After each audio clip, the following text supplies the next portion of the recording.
चलो, give the preparation of nitric acid.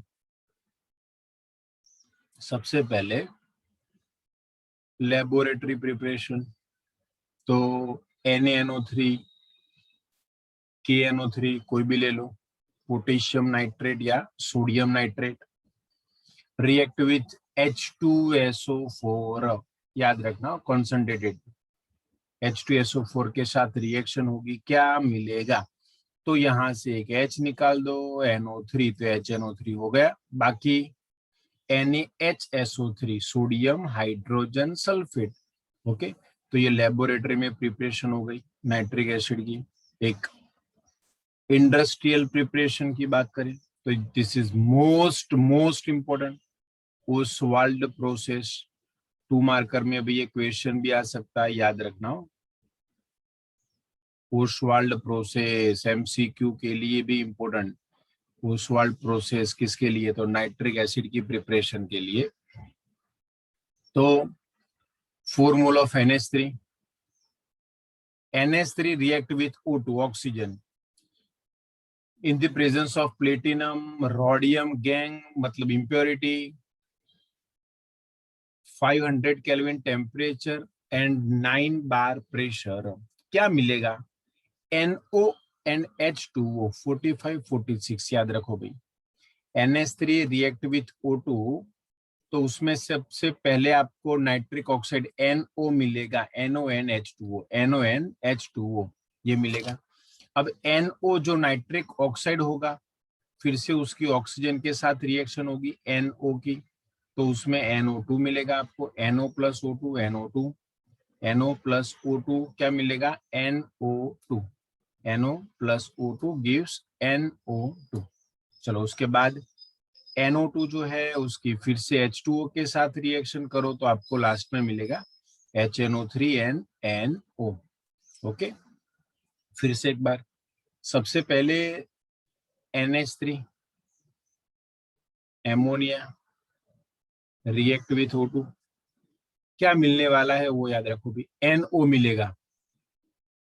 Okay, NO की reaction फिर से ऑक्सीजन के साथ करो, आपको क्या मिलने वाला है? वो NO2। NO2 की रिएक्शन फिर से H2O के साथ करो, तो आपको मिलेगा HNO3। पहले तो ये बेसिक याद रखो, सबसे पहले आपको क्या मिलने वाला है? NO।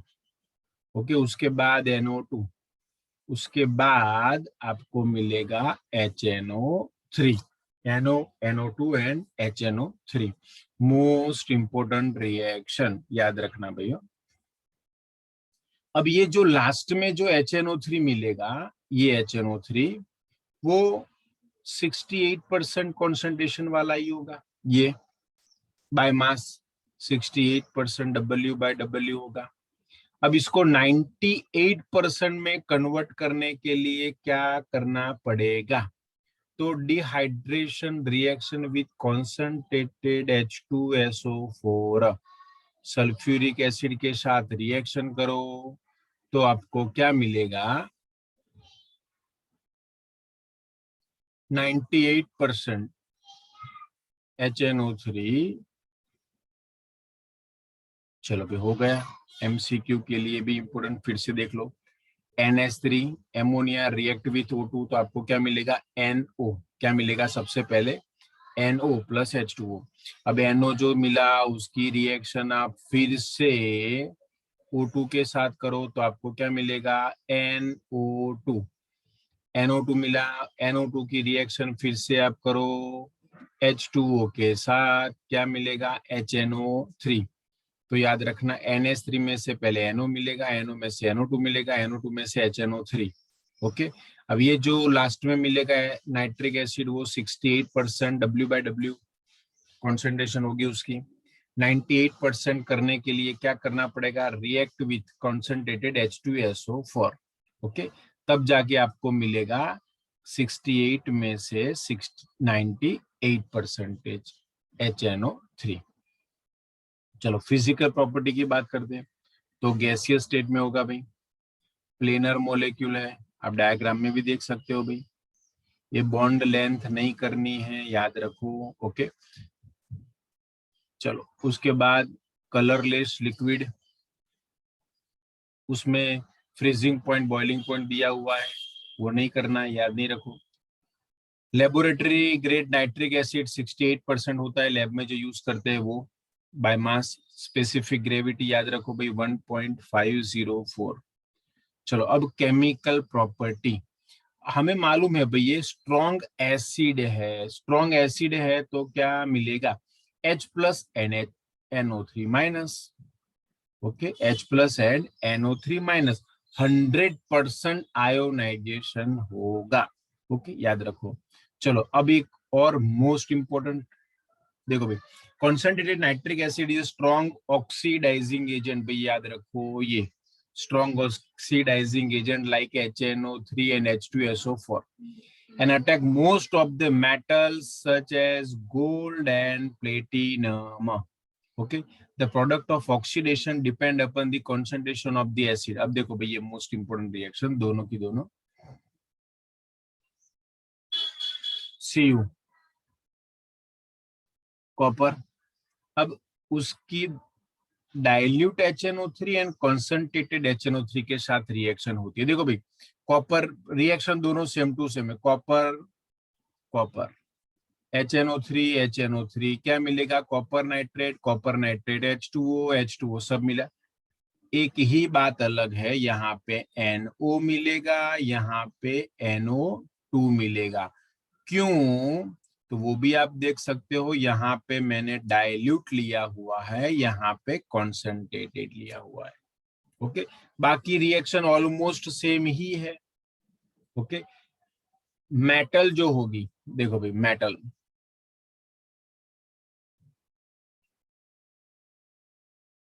मेटल की बात करें तो मेटल की रिएक्शन कॉन्सेंट्रेटेड HNO3, MCQ के लिए ये याद रखना पड़ेगा, and dilute HNO3, concentrated HNO3 के साथ करेंगे तो क्या मिलेगा, NO2, ओके। डाइल्यूट के साथ करेंगे तो क्या मिलेगा, NO, हो गया अभी मेटल की बात है। अब जिंक की वही रिएक्शन है सेम टू सेम, देखो भाई Zn HNO3 के साथ रिएक्शन, जिंक नाइट्रेट H2O। अलग क्या है भाई, अगर हम डाइल्यूट लेंगे तो N2O मिलेगा, कॉन्सेंट्रेटेड लेंगे तो NO2 मिलेगा, कॉन्सेंट्रेटेड लेंगे तो NO2 मिलेगा, सेम टू सेम, ऊपर जो था वही। डाइल्यूट में अलग अलग है तो वो याद रखना पड़ेगा। डाइल्यूट में देखो भाई कॉपर में क्या मिला था हमें, चलो देखो डाइल्यूट में अगर हम कॉपर लेंगे तो NO मिलेगा, अगर हम जिंक लेंगे तो NO2 मिलेगा। भाई MCQ के लिए याद रखना है, हो ये मोस्ट इंपोर्टेंट। देखो एक MCQ भी अच्छा हो, metal Zn react with concentrated HNO3 and gives nitrogen oxide, okay, X, ये जो भी मिला NO2। अब जो NO2 मिला है, देखो भैया MCQ में हो सकता है, वो NO2 कलरलेस है, ब्राउन रंग का है, ब्लू रंग का है, गैसियस है, सॉलिड है, लिक्विड है, न्यूट्रल है, एसिडिक है, बेसिक, हो गया अभी MCQ, हो गया ना। हाँ सर। NO2 कॉन्सेंट्रेटेड लेंगे तो हमें NO2 मिलेगा, तो वो जो गैस होगा वो कौन से कलर का होगा, एसिडिक, न्यूट्रल, बेसिक, ओके। तो ये हर एक MCQ के लिए हो सकता है, याद रखना भैया, तो ये याद रखो MCQ के लिए। चलो उसके बाद सच मेटल, देखो भाई like chromium and aluminium do not dissolve in concentrated nitric acid, क्यों, तो बिकॉज ऑफ उनकी सरफेस के ऊपर एक पैसिव फिल्म हो जाएगी ऑक्साइड लेयर की। देखो एल्यूमिनियम होगा तो एल्यूमिनियम ऑक्साइड, क्रोमियम होगा तो chromium oxide Al2O3 and Cr2O3, okay. तो याद रखना एल्यूमिनियम एंड Cr। चलो अब नॉन मेटल की बात करें, नॉन मेटल, तो नॉन मेटल के साथ ओनली कॉन्सेंट्रेटेड नाइट्रिक एसिड ही रिएक्ट करेगा। देखो भाई यहाँ पे मेटल में तो दोनों थे, कॉन्सेंट्रेटेड डाइल्यूट दोनों। अब नॉन मेटल की बात करें,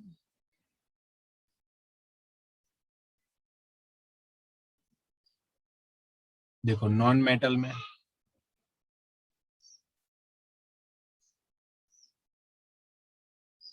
नॉन मेटल की बात करें तो नॉन मेटल में only and only concentrated HNO3 he react करेगा। ओके, अब कॉन्सेंट्रेटेड HNO3 मिलेगा तो उसमें आपको क्या मिलेगा? देखो भाई क्या मिलता था ऊपर, NO2। ओके, यहाँ पे देखो हर एक में वही मिलने वाला है, तो वो तो फिक्स हो गया NO2। तो ये बात याद रखो। अगर नॉन मेटल की बात करते हैं तो उसमें आपको क्या मिलेगा? NO2। मेटल में भी कॉन्सेंट्रेटेड होगा तो NO2 मिलेगा, बट डाइल्यूट लेंगे, कॉपर है तो NOZN हो तो NO2। अब नॉन मेटल की बात करें, नॉन मेटल में देखो भाई थोड़ा डिटेल में, आयोडीन होगा I2, तो वो ऑक्सीडाइज होके आयोडिक एसिड बनाएगा। ये भी MCQ के लिए याद रखना, रिएक्शन तो एक लिखोगे तो चलेगा, बट MCQ के लिए याद रखना है। कार्बन, कार्बन डाइऑक्साइड में ऑक्सीडाइज होगा, सल्फर होगा तो H2SO4 में कन्वर्ट हो जाएगा, P4 होगा तो फॉस्फोरिक एसिड में कन्वर्ट होगा। तो ये कंपलसरी याद रखना है। चलो उसके बाद एक और most important, ring test. Practical में भी करोगे भैया आप, ब्राउन रिंग टेस्ट। सबसे पहले तो ये रिंग टेस्ट किसके लिए है? तो NO3 माइनस के लिए। NO3 माइनस के लिए आपको जो सॉल्यूशन दिया हुआ है उसमें NO3 माइनस प्रेजेंट है कि एब्सेंट है, उसके लिए हम ये रिंग टेस्ट करते हैं, ब्राउन रिंग टेस्ट। ओके, तो सबसे पहले भी देखो प्रैक्टिकल में हम करने वाले हैं वही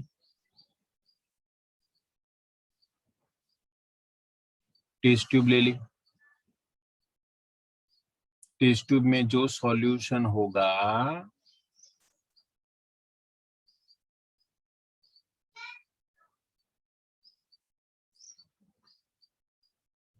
वो सॉल्यूशन भी NO3 माइनस वाला लिया, NO3 माइनस आयन प्रेजेंट है उसमें। उसके बाद हमने क्या ऐड किया भाई अंदर? Plus FeSO4, ferrous sulphate. क्या ऐड किया? फेरस सल्फेट, FeSO4 क्या ऐड किया? FeSO4 का डाइल्यूट सॉल्यूशन ऐड किया। ओके, उसके बाद concentrated sulphuric acid H2SO4। Okay, वो ऐड करना है, concentrated sulphuric acid added carefully. देखो भाई धीरे धीरे से डालना है, टेस्ट ट्यूब को चिपक के जाना चाहिए, धीरे धीरे धीरे डालेंगे। धीरे धीरे डालेंगे तो क्या होगा, जब भी ये concentrated nitric acid so H2SO4 and ये नीचे वाला जो सॉल्यूशन है टेस्ट ट्यूब का, हाँ, दोनों के बीच में जहां भी इंटरेक्शन होगा तो वहां पे आपको ब्राउन रंग की रिंग मिलने वाली है। ब्राउन रंग की रिंग मिलेगी तो समझ जाओ आपको जो सॉल्यूशन दिया हुआ है उसमें NO3 माइनस साइन प्रेजेंट है। अगर ये रिंग ऑब्जर्व नहीं होती तो समझ लो NO3 माइनस आयन एब्सेंट है। ओके, बस इतना सा प्रैक्टिकल में। देखो भाई brown ring test nitrate ion के लिए होती है, उसमें FeSO4 डालेंगे तो Fe+2 reduce nitrate to nitric oxide और उसका ऑक्सीडेशन होगा। देखो भाई कैसे, The sample of NO3 minus ion, a dilute ferrous sulfate FeSO4 solution is added, then concentrated sulfuric acid added carefully along the side of test tube. Okay, a brown ring at the interface between the solution and sulfuric acid layer indicate the presence of nitrate ion. NO3 minus ion वो reduce होके NO बनाएगा, याद रखो. Fe+2 का oxidation होगा Fe+3 में. Fe+2 जो था उसका Fe+3 में ऑक्सीडेशन होगा. Fe+3 में ऑक्सीडेशन होगा. H+ में से क्या मिलेगा भाई? H2O. H+ में से क्या मिलेगा? H2O. H+ में से क्या मिलेगा? H2O. देख लो भाई. ओके. Yes, sir. उसके बाद ये FeH2, ये भी याद रखना पड़ेगा कॉम्प्लेक्स MCQ के लिए भी मोस्ट इंपोर्टेंट. FeH2O6+2, FeH2O6+2 ये जो कॉम्प्लेक्स था NO के साथ रिएक्ट करेगा और आपको ब्राउन कॉम्प्लेक्स मिलेगा. उसमें क्या होगा? एक H2O बाहर निकल जाएगा, NO अंदर चला जाएगा. तो FeH2O5NO+2 ये कॉम्प्लेक्स कंपाउंड मिला. देख लो फिर से एक बार रिएक्शन.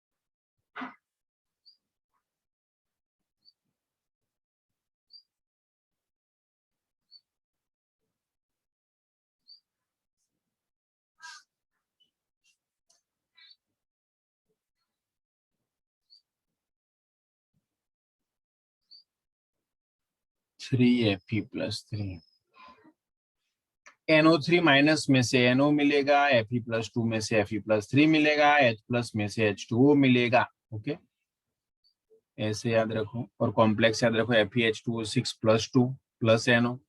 एक NO अंदर डाल दो, एक H2O बाहर निकाल दो, ब्राउन कॉम्प्लेक्स मिलेगा. अलग 2 मार्कर में भी आ सकता है, याद रखना भैया. Brown ring test.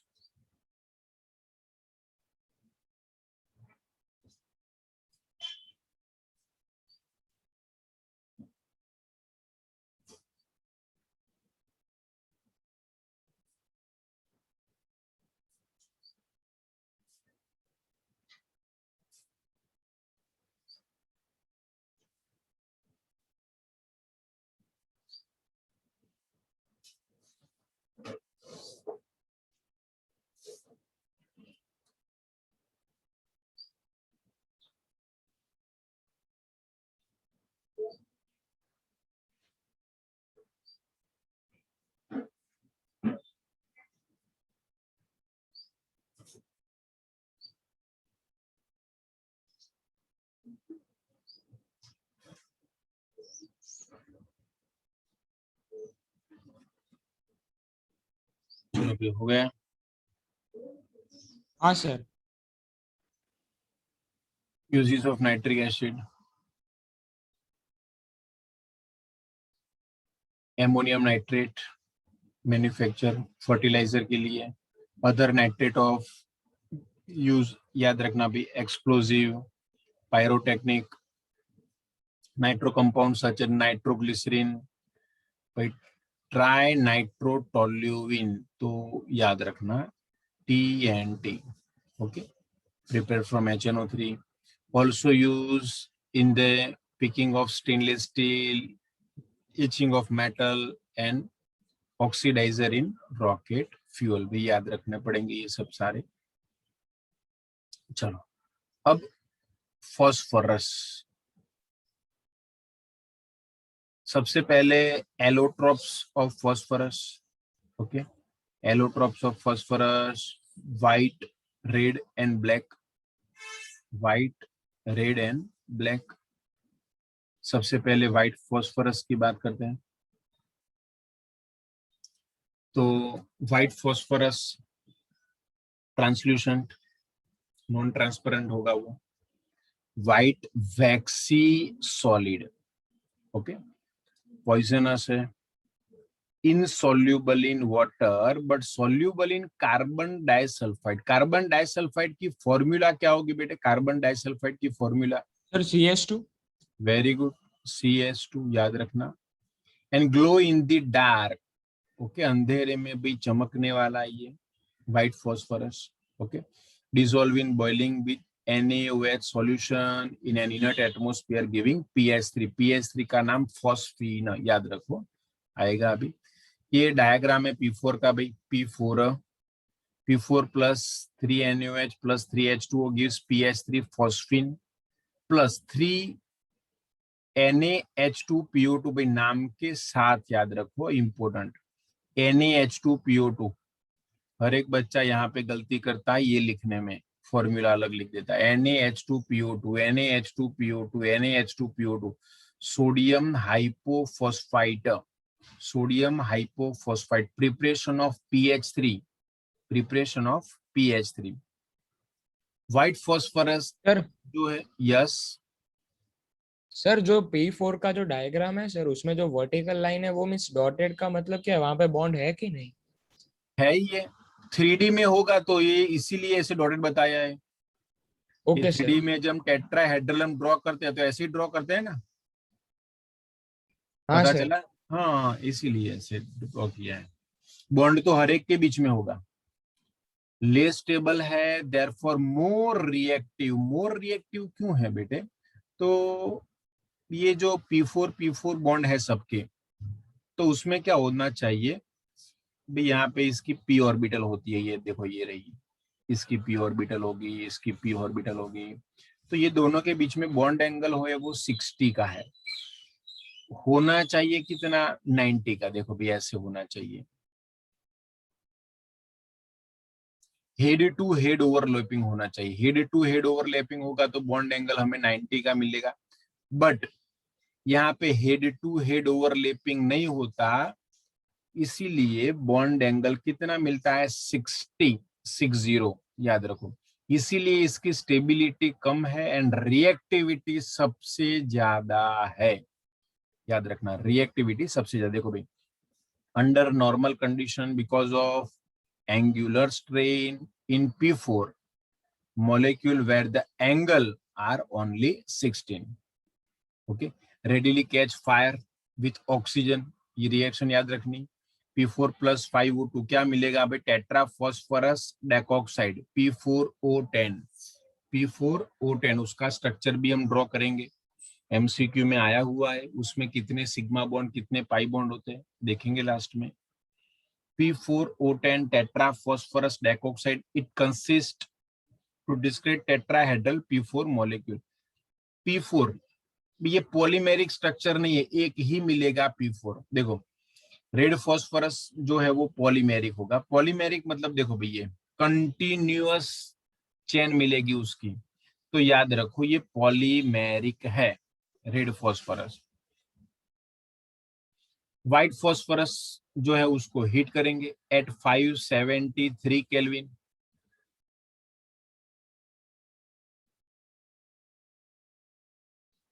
White phosphorus को 573 केल्विन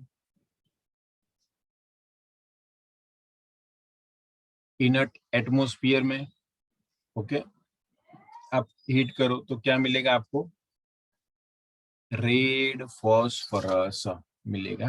पॉलीमेरिक है, स्ट्रक्चर याद रखना है, ड्रॉ भी करना है, याद रखो। वो मोनोमेरिक था, ये पॉलीमेरिक। देखो consisting chain of P4 tetrahedral linked together, एक दूसरे के साथ लिंक होगी। Colour iron grey lustre, odourless, non poisonous, वो पॉइजनस था, ये नॉन पॉइजनस है। इनसॉल्युबल इन वाटर, वो भी इनसॉल्युबल था, बट वो सॉल्युबल इन कार्बन डाइसल्फाइड। यहाँ पे तो कार्बन डाइसल्फाइड में भी ये इनसॉल्युबल रहने वाला है। The red phosphorus when heated under high pressure, a series of phase of black phosphorus is obtained. देखेंगे धीरे धीरे आगे. Chemically red phosphorus is much less reactive than white phosphorus. भी ये याद रखो, सबसे ज्यादा रिएक्टिव व्हाइट फॉस्फोरस होगा, उससे ये लेस रिएक्टिव होगा, अंधेरे में भी ग्लो नहीं होगा. तो डिफरेंस भी हम लिख सकते हैं दोनों के बीच में, क्या क्या डिफरेंस है. ओके, वो मोनोमेरिक था, ये पॉलीमेरिक है, दोनों पॉइजनस थे. वो इनसॉल्युबल इन वाटर, ये भी इनसॉल्युबल इन वाटर, बट वो सॉल्युबल इन कार्बन डाइसल्फाइड, ये इनसॉल्युबल है. वो हाईली रिएक्टिव था, ये लेस रिएक्टिव है. ग्लो इन डार्क, ये does not glow in dark. चलो उसके बाद ब्लैक फॉस्फोरस. तो ब्लैक फॉस्फोरस में भी आपको मिलेंगे alpha black phosphorus and beta black phosphorus. Alpha and beta मिलेंगे, alpha and beta. Alpha black phosphorus कैसे फॉर्म होगा? तो रेड फॉस्फोरस, रेड फॉस्फोरस को आप कोई भी क्लोज ट्यूब टेम्परेचर 803 केल्विन पे हीट करो तो आपको मिलेगा beta black phosphorus. Okay, beta black phosphorus. देखो, when the red phosphorus is heated seal tube 803 Kelvin temperature, white, देखो, while beta black phosphorus is prepared by heating, ये हमने उल्टा लिख दिया, white phosphorus at 473 under high pressure. देखो, white phosphorus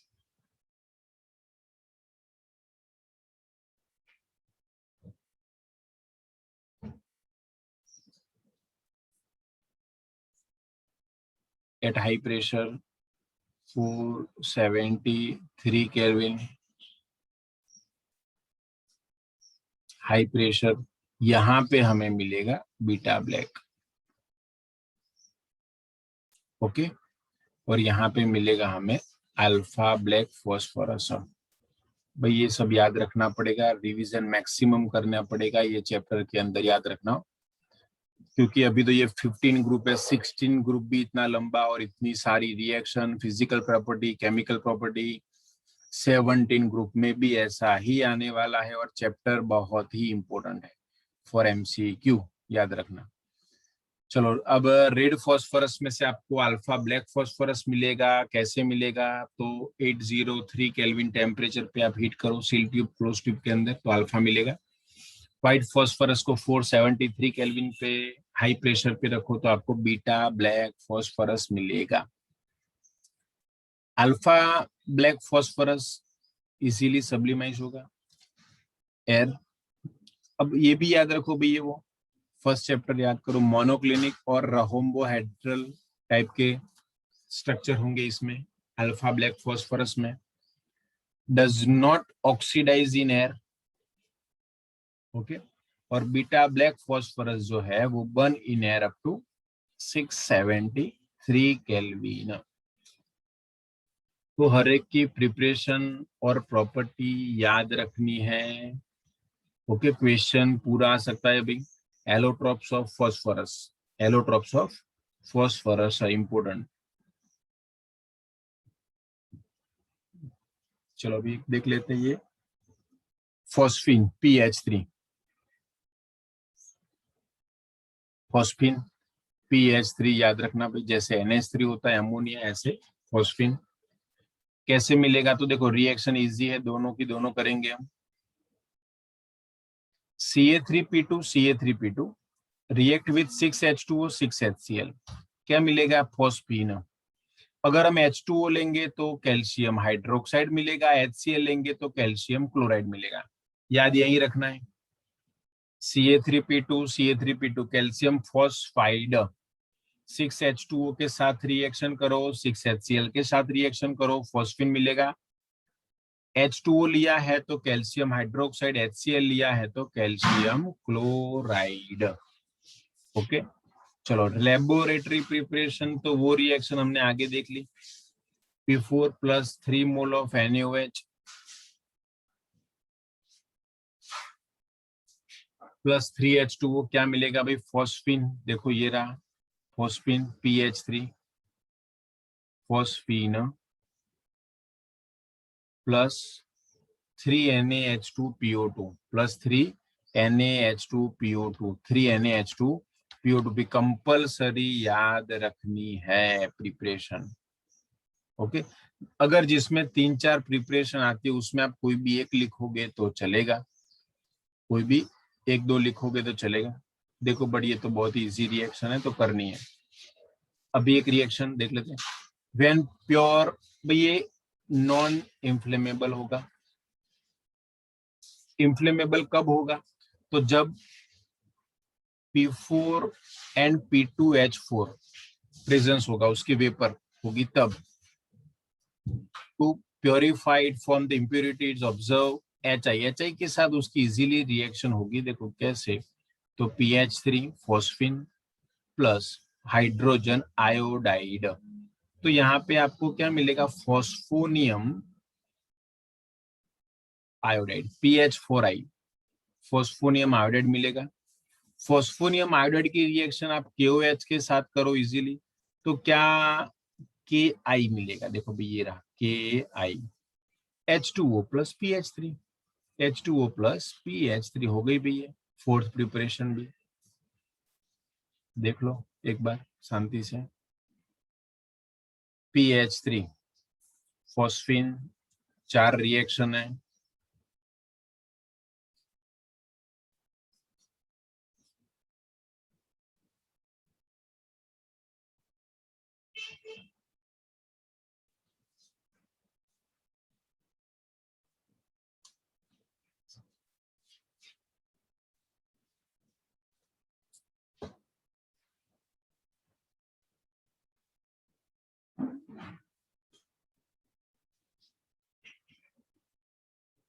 चलो भी हो गया।